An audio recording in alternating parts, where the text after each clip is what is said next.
Bonsoir à tous, madame, messieurs, bienvenue au 20h. C'est une édition bilingue sur Equinox Télévision Innocence. Good evening and welcome. Bonsoir, Flavie Malondongo, merci. And good evening to you as well. Viewers, thanks for joining us in this 8 p.m. bilingual newscast on Equinox Television. Our top stories: at least 37 persons have died and 18 others critically injured in a road accident that occurred on the National Road Number 4 linking Yaoundé and Bafoussam. The accident occurred precisely in Zikinemeki, that's a locality in the Bamman Inobo division of the Central Region of Cameroon. And the corpses have been evacuated to the Yaoundé General Hospital mortuary for families to go and identify, and equally for collection. In the meantime, casualties have been transported to the Zikinemeki and equally Makedene hospitals. We'll be telling you how administrative authorities equally descended to the scene. Plus, fire that breaks out today ravages 21 shops in the Mbopi markets and material damage worth millions of francs CFA has been registered. Double scrutin présidentiel et législatif en République centrafricaine, le temps de dépouillement, les scrutateurs représentants des partis politiques et même la population occupent des espaces en ce moment pour savoir qui sera le prochain président et notamment les prochains députés de la nation de ce pays.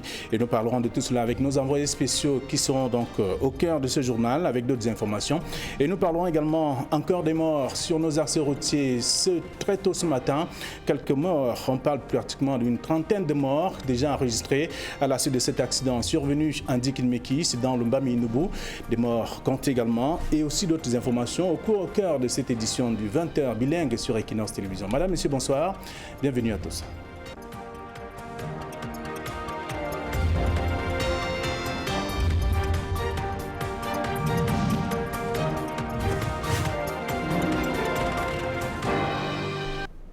Une fois de plus, merci de rester sur Equinox Télévision. Cette information en ouverture de cette édition, il s'agit des morts sur l'axe Bafoussam-Yaoundé aux premières heures de cette matinée. Voyez-vous, donc ce dimanche, selon des sources, un bus de 70 places de l'agence Avenir Voyage en route donc pour Yaoundé s'est retrouvé dans un ravin. Interrogé donc des riverains font état d'une cinquantaine de morts sur place, mais Sécurroute, une organisation très active donc dans le champ de la sécurité routière, avance un bilan provisoire de 24 morts sur place. Les images attestent d'ailleurs du choc qui a permis de savoir qu'il y a eu un véritable problème à ce niveau-là. On parle des problèmes techniques et aussi de ce véhicule en question. Donc avec également quelques réactions des sapeurs-pompiers qui sont descendus sur le terrain pour s'occuper des blessés et les autorités administratives au rang desquelles le préfet du Mbam Inobo, les membres du gouvernement, Ngalibi Beye, le ministre des Transports, pour la Tangandi de l'administration territoriale, sont allés vivre donc le drame et reconforter les premières victimes conduites donc après l'accident dans des structures sanitaires du coin. Je propose à présent de suivre l'attitude du préfet du Mbam Inobo, Monono Woloa Absalam, et qui est au micro d'Equinox Télévision.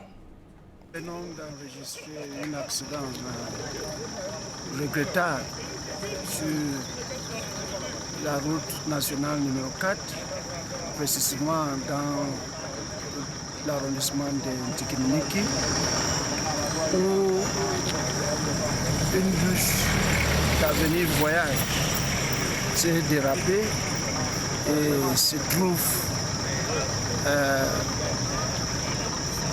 au fin fond du pont où nous nous retrouvons maintenant. Dans cet accident, nous avons déploré 37 décès et 18 blessés graves. Ces blessés ont immédiatement été transportés dans les centres de santé de Makedene et Zikinemeki pour la prise en charge. Nous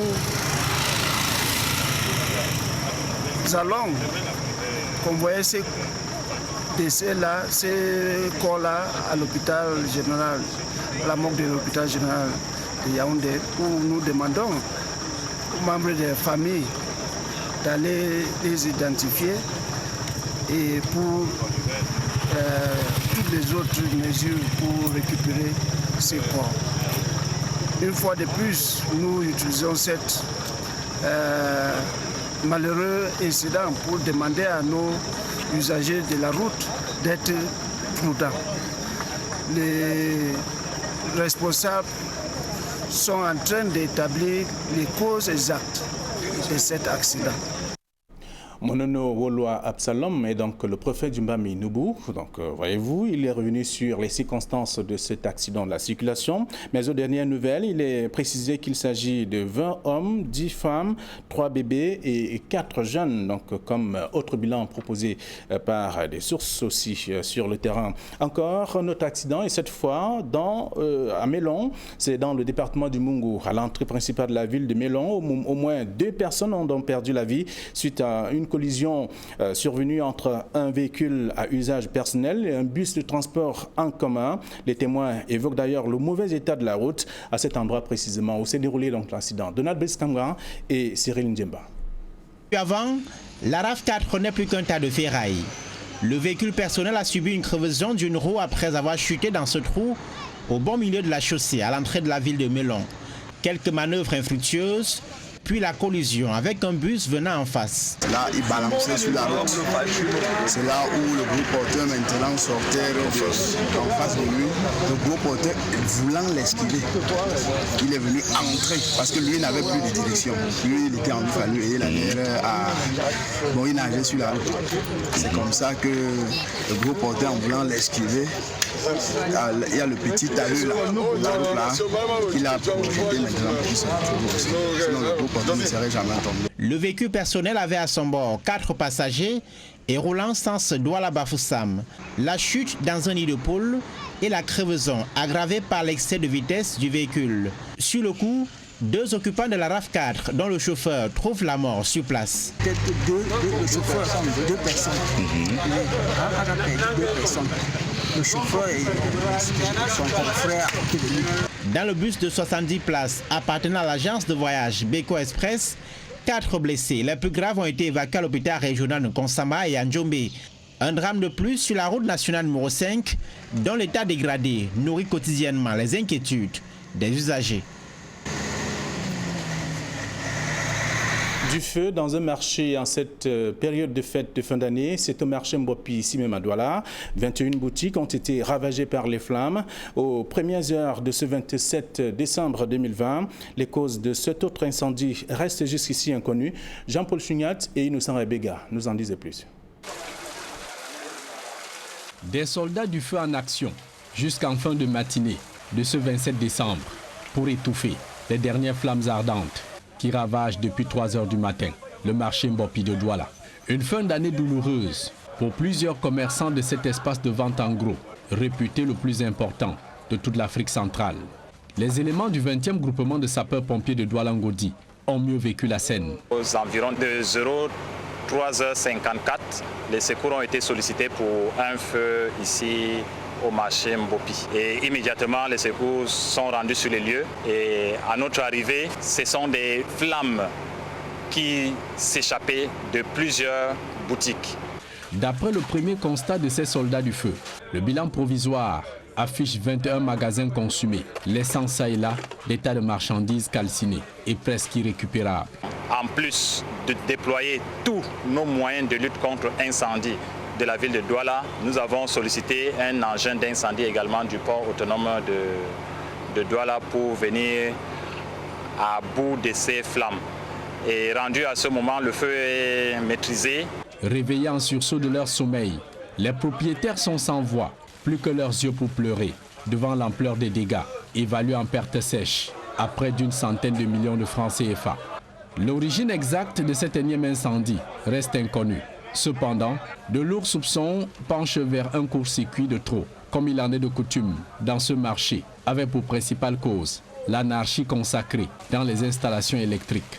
Et pour se déployer sur le théâtre des opérations, ces soldats du feu ont eu toutes les peines du monde à atteindre le cœur du brasier géant dans une zone de construction précaire et anarchique sans voie d'accès. Nos engins s'arrêtent à 400 mètres pour pouvoir intervenir. Pourtant, nous sommes appelés à être à moins de 60 mètres pour mieux intervenir. Il n'y a aucune bouche ou poteaux d'incendie dans ce marché. Donc tout ceci complexifie l'intervention de secours. Les incendies au marché Mbopi sont devenus plus qu'un rituel qui se vit chaque année. Le dernier en date, le 11 novembre 2019, avec à chaque fois des promesses non tenues de Frit Ntoné, l'ex-délégué du gouvernement de moderniser et sécuriser un marché qui génère pourtant des recettes locales en milliards de francs CFA. Un chantier sur lequel est désormais attendu le docteur Roger Mbassadine, le nouveau maire de la ville.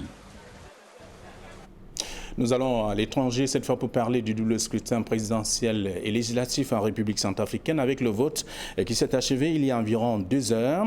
Les Centrafricains élisaient donc à la fois le nouveau président de la République et leurs députés. Actuellement, le temps est donc au dépouillement avec notamment dans des bureaux de vote à travers le pays. Et justement, nous retrouvons nos envoyés spéciaux à Bangui, Gladys Idje et Riwatat qui suivent en ce moment ce dépouillement dans des bureaux de vote. Nous les retrouvons et nous les avons certainement en repérage. Eric Watat et Gladys Idje, vous avez l'antenne. La journée de vote s'achève ici en République centrafricaine par le dépouillement et nous nous trouvons actuellement à l'école publique Bansville. Elle est située dans le 5e arrondissement de la ville de Bangui. Et il faut le dire, c'est à la lueur des torches, lampes et autres torches de téléphone portable que le dépouillement se fait sous le regard des scrutateurs et autres observateurs internationaux et même sur le plan national aussi. Il n'y a pas d'éclairage dans ce centre de vote et donc les scrutateurs sont obligés de se servir de leur téléphone portable ou alors des bougies qui ont été allumées afin de suivre le décompte. C'est véritablement serré et pour les premiers dépouillements que nous avons pu suivre dans ce centre de vote, c'est donc à couteau tiré entre le président sortant Faustin Archange Touadéra et Anissé Georges Dologuélé, le candidat de l'opposition qui est bien sûr soutenu par l'ex-président François Bozizé.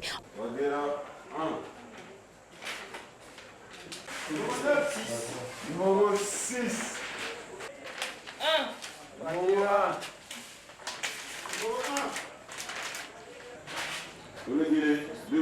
On attendra donc de voir quel est le déroulement de ce dépouillement à travers le pays. Et nous nous trouvons actuellement, je le rappelle, à l'école publique Bansville. Elle est située dans le 5e arrondissement et le dépouillement se poursuit. Les bureaux de vote enfermés ici à 17h20. Et après l'étape des dépouillements, on sera tous attentifs concernant les résultats pour ce premier tour d'élection en vue de savoir si le second tour qui est prévu pour le 14 février 2021 aura finalement lieu ou pas. Depuis Bangui pour Equinox Télévision, envoyés spéciaux, nous sommes Eric Watat et Gladys Idje. Merci à vous donc Gladys Idje et Eric Watat, nos envoyés spéciaux à Bangui pour ce double scrutin présidentiel et législatif donc en République centrafricaine. L'Agence nationale électorale est donc à pied d'œuvre depuis la fermeture des bureaux de vote. Nous allons d'ailleurs le découvrir dans ce tout reportage avec le dépouillement qui se déroule aussi. Cela parfois avec des difficultés que l'on évoque ici dans le reportage et surtout nos envoyés spéciaux Guy Zogo et Carlos Minué nous en disent plus en ce moment. Après le vote, le temps du dépouillement et du décompte des voix recueillies par les différents candidats a sonné. Ici, au lycée Barthélemy Boganda, le plus grand lycée de la capitale centrafricaine, qui est également le plus grand centre de vote à l'occasion de cette élection présidentielle et législative ici en République centrafricaine. Comme vous pouvez le constater, malgré l'absence de l'électricité, les responsables du dépouillement poursuivent leur travail avec détermination. Et l'on peut entendre justement prononcer lors de cette phase les noms des candidats à cette élection présidentielle, dont le président sortant, candidat à sa succession, le professeur Faustin Archange Touadéra, son principal challenger, Anissé Georges Dologuélé ou encore Martin Ziguélé. C'est donc l'autorité nationale électorale, ANE, qui a la charge de proclamer ces résultats ici dans le bureau de vote. Une fois que cela est fait, c'est la Cour constitutionnelle qui prendra la relève et publiera notamment les résultats définitifs de cette élection présidentielle dans des délais qui sont jugés par la plupart des observateurs raisonnables selon effectivement les dispositions de la loi électorale centrafricaine. À Bangui, pour Equinox Télévision, Carlos Minué, Guy Zogo. Nous restons avec Guy Zogo pour rappeler quand même qu'en journée, il y a eu ce vote de ces militants centrafricains qui sont rendus donc, pour aller exercer leur droit de vote, tout comme le président Archange Touadéra qui allait également exercer son droit de vote. C'était également en présence de nos envoyés spéciaux Carlos Minoé et Guy Zogo. Les électeurs centrafricains se sont rendus aux urnes ce 27 décembre pour élire leur président de la République et les 140 députés que compte ce pays. C'est au lycée Barthélemy Boganda, le plus grand centre de vote de Bangui, la capitale, que Faustin Archange Touadéra, le chef de l'État sortant, candidat à sa propre succession, s'est acquitté de son devoir civique. Le président centrafricain en a profité pour préciser les enjeux autour de ces scrutins. La date qui a été fixée, c'est le 27. C'est pour ça que tous les centrafricains viennent voter et moi-même, je viens remplir mon devoir civique. Face à l'ambiance de ces derniers jours, marquée par des tensions et des menaces, Faustin Archange Touadéra a souligné le rôle majeur du Rwanda en République centrafricaine. Je remercie très sincèrement le président Paul Kagame, le gouvernement rwandais, le peuple rwandais pour son soutien, vraiment au niveau de la sécurisation de ce processus qui va permettre aux Centrafricains d'aller librement choisir leurs dirigeants. Quant aux électeurs, ils se disent soulagés et espèrent des lendemains meilleurs pour la RCA. Depuis longtemps, ce que nous voulons, c'est la paix. Et nous bénissons le Seigneur parce que ce matin, il y a le calme à Bangui. J'espère, en tout cas, qu'il y ait liberté comme maintenant, parce que nous sommes venus, on n'a pas d'obstacle. Nous avions voté librement. Déployés en nombre sur le terrain, les observateurs électoraux notent que le scrutin s'est tenu malgré les menaces qui planaient sur son déroulement. Ce matin, nous sommes arrivés très tôt avant l'ouverture des bureaux de vote.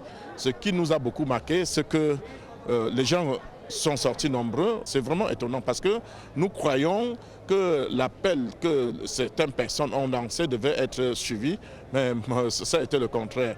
Ils ont voté dans le calme, la discipline. Place maintenant à l'après-scrutin, dont l'attente des résultats de l'élection présidentielle à laquelle 17 candidats ont pris part. Toujours dans la même mouvance de cette élection, Anissé Georges Deloguéné, l'un des acteurs et candidats de l'opposition, a également exercé son droit de vote ce jour et précise qu'il le fait donc pour le changement. Il le dit d'ailleurs au micro de nos envoyés spéciaux à Bangui. Je suis venu voter parce que le but du jeu, c'est de changer de président de la République, de faire en sorte que Faustin Archange Touadéra ne soit plus président demain. Et pour ça, il faut que les Centrafricains votent. J'ai voté. Je pense que la consigne de vote qui a été donnée par le président Bozizé est suivie par ses militants et ses électeurs partout dans le pays. C'était le but du jeu. Malheureusement, j'ai l'impression que plus de la moitié du pays n'a pas voté. C'est ce que nous craignions quand nous avions demandé à ce que des conditions soient requises pour que chaque citoyen puisse exercer son droit de vote. J'ai l'impression que beaucoup ont été privés de droit de vote et c'est dommage.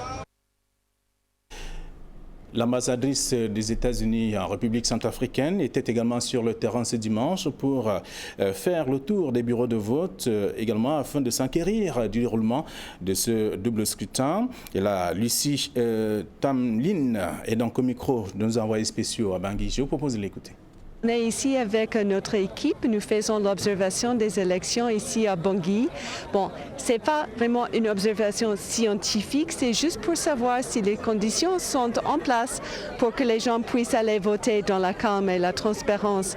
Donc nous visitons plusieurs centres de vote, nous voyons comment est-ce que les préparatifs sont faits, nous voyons quels sont y a-t-il beaucoup de gens qui attendent, est-ce que tous les matériaux sont en place, est-ce que les listes des voteurs sont affichées, toutes ces choses comme ça. L'ouverture était un peu en retard, mais maintenant les choses marchent bien. Il y a les matériels qu'il faut et les gens patientent. Jusqu'à présent, c'est ça que nous avons constaté. Notre souhait, c'est que le peuple centrafricain puisse voter dans la calme, dans la sérénité et exprimer leur choix. paisiblement. C'est ça que nous souhaitons. L'apport des États-Unis est dans plusieurs domaines. D'abord, nous avons donné une assistance importante aux médias indépendants parce que, comme vous le savez, madame, avoir une média indépendant digne de ce nom, capable de jouer le rôle des médias, c'est important pour une démocratie, c'est aussi important pour que les élections passent bien. Et c'est sur ce que nous mettons en terme à cette première partie du journal bilingue. La seconde est avec vous. Vous nous rappelez qu'il y a toujours des morts sur nos axes routiers. Exactly, Flavie Valondogo, just like indicated, deaths continue being recorded on our national highways. And in this point, it is the national road number 4 that is linking Yaoundé and Bafoussam that has cost the lives of 37 persons and 18 others are in critical condition. The accidents occurred specifically in Diknimeki subdivision in the Mbaman Inobo division of the Central region. The deadly accidents occurred at 2 a.m. breaking Sunday and involves a 70-seater bus of the Avenue Voyage Inter-Urban Transport Agency, whose driver lost control of it due to overspeeding and no mastery of the roads, undergoing rehabilitation and ended its course downslope about 100 meters, according to security sources who added the deaths were unidentified. There are 20 men, 10 women, 4 young persons, and 3 children. The search and rescue operation went on all day in the presence of the Ministers of Transport and Territorial Administration, Defense and Security officials, local administrators, headed by the Senior Divisional Officer for the Mbaman Inobo Division, Absalom Monono Woloa. Take a listen to him in the following excerpt. Nous venons d'enregistrer un accident. We just recorded a regrettable accident on the National Road number 4, Yaoundé Bafoussam, precisely in the Ndjikinemeki subdivision, Mbaman Inobo division of the Central region.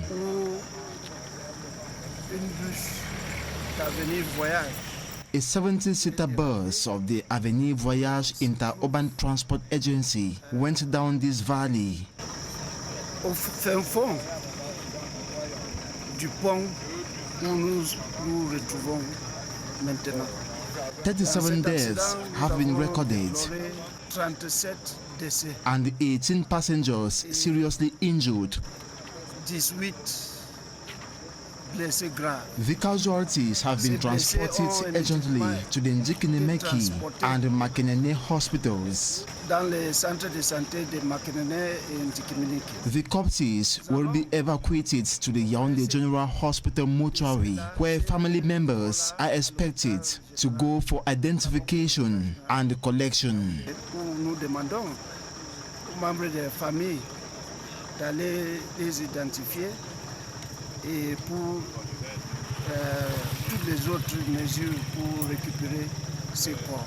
We once more implore road users to be vigilant on our highways, especially on this road under rehabilitation.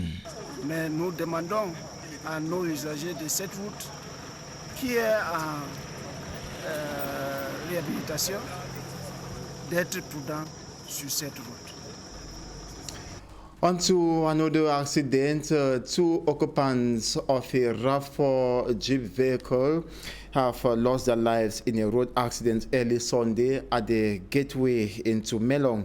That's in the Mongo division of the Litowa region. The private vehicle collided with a 70-seater bus after the RAV4 Jeep driver lost control when he entered a pothole in the middle of the road. Sources say the driver still collided with the 70-seater bus despite all attempts by the 70-seater driver to avoid it.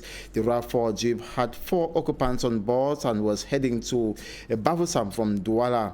Its driver and one of its occupants died on the spot due to overspeeding. As concerns the 70-seater bus belonging to the Beko Express Inter-Urban Transport Agency, 4 of its passengers were seriously injured and have been evacuated to the Nkonsamba Regional Hospital and Njombe. We now talk about a fire incident that occurred this morning at about 3 a.m. That's here in the nation's economic capital, Douala, notably at the Mbopi market, ravaging 21 shops. No life was lost, but enormous material damage recorded worth millions of francs CFA. Smanjikan Gabriel reports. It was a busy Sunday morning for the Army Rescue Soldiers of Ngodi as 21 stores at the Mbopi market were ravaged by fire. Most of the stores that were ravaged by flames deals in makeup accessories for women, and others sell food flasks and plates. It was not an easy mission to put out the flames, as the Army Rescue Commander told Equinox Television. Il y a d'abord l'accessibilité. We had the problem of accessibility because our car stood at 400 meters away from the fire incident scene, of which we had to be close to the place at least 40 meters.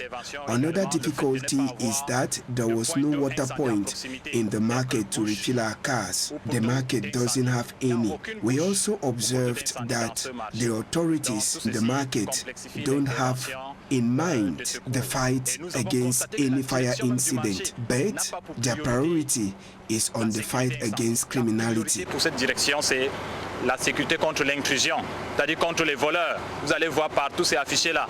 Attention aux voleurs. Rien n'est fait sur le cadre de la sécurité incendie. Owing to the fact that the fire started as early as 3 a.m. Sunday morning, a tight security was necessary for items not to be stolen. But the Army Rescue Unit has an advice to the market masters. Il est question d'avoir un responsable unique de sécurité incendie. They should have a department in charge of fire unit in the market with a plan that can easily fight against any fire disaster. Incendie, chose qui n'est pas faite. Vraiment que les directeurs au niveau des marchés ou les responsables au niveau des marchés. A thief could easily be caught and taken to justice, but fire leaves behind damages. Il y a possibilité de rattraper le voleur et de le poursuivre en justice. Mais l'incendie, ce n'est pas le cas. Et en cas d'incendie, les pertes sont énormes. Even though no lives were lost, material damages were enormous. The cause of the fire still remains a mystery to the store owners, but fingers are pointing at the haphazard connection of electrical cables in the market to be the origin of the inferno. Agricultural productivity remains very low in the far north region of Cameroon, thereby having an adverse consequence on the livelihoods of the population. This is due to constant floods which have affected farmlands and equally insecurity masterminded by the terrorist group Boko Haram, scaring the population from going to their farms to cultivate. Immaculate Fogwe tells us more.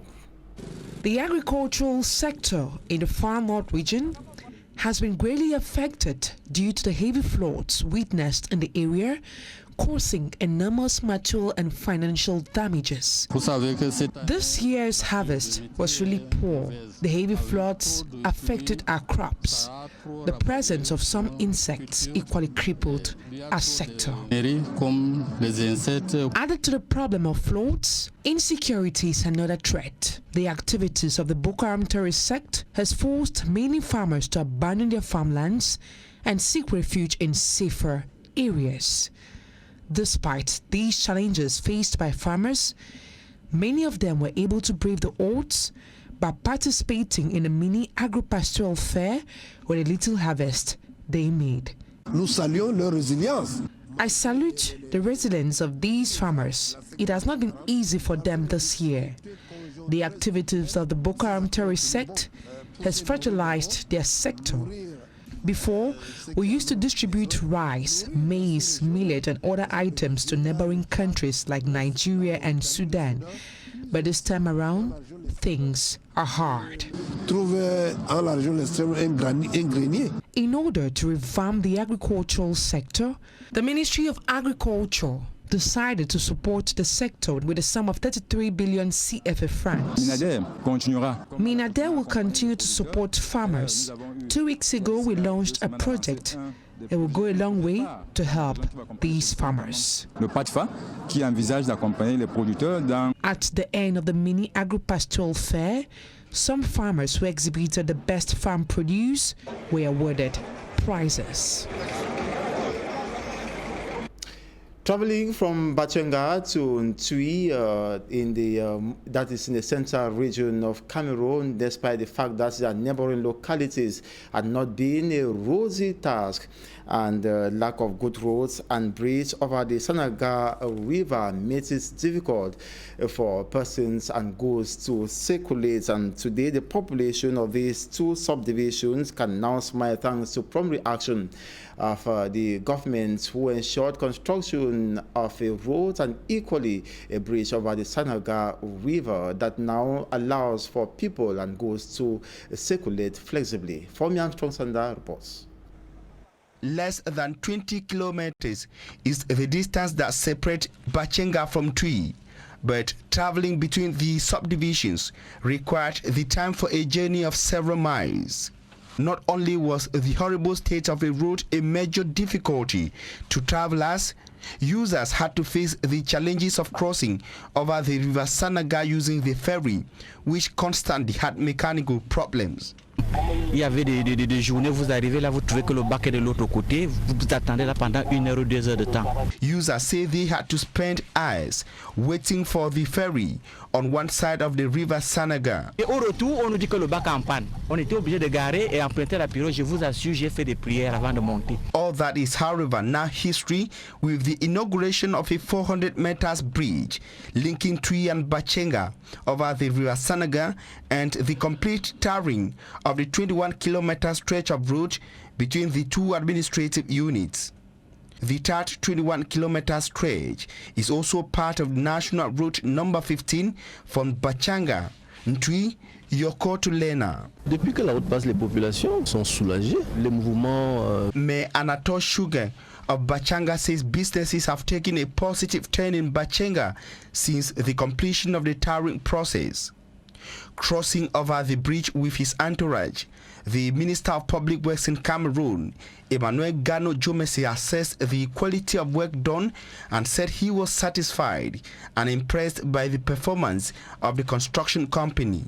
Je suis très satisfait de l'expertise, du professionnalisme de l'entreprise des travaux ainsi que des missions de contrôle. The project also saw the construction of social and economic structures in Tui and Bachenga, notably the construction of a multi-purpose youth center at Bachanga and the rehabilitation of the government high school Bachenga. And over 400 meters of stretches got rehabilitated in Bachenga and over 600 meters rehabilitated in the town of Ntui, according to Minister Emmanuel Gano Jomesi. The wish of the local inhabitants in the area is to see the tarring extended to the other stretches of the National Route number 15. In news out of Cameroon, millions of voters in Central African Republic have gone to the polls today to elect a new president. And according to the UN peacekeeping mission there, it indicates that voters have defied threats by rebel groups and turned up to cast their votes in the general elections in the Central African Republic. Today, Sunday, December 27, the United Nations multi-dimensional integrated stabilization mission in the Central African Republic, MINUSCA, earlier vows to support the government of President Faustin Archange Touadéra, who is currently seeking re-election, in ensuring the election goes ahead undisrupted. 17 candidates are contesting in the election.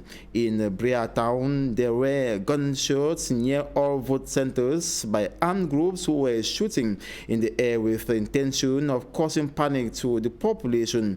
MINUSCA patrols were sent everywhere, shooting were heard, and the armed groups ran away. That's according to a tweet from the UN peacekeeping mission in the Central African Republic.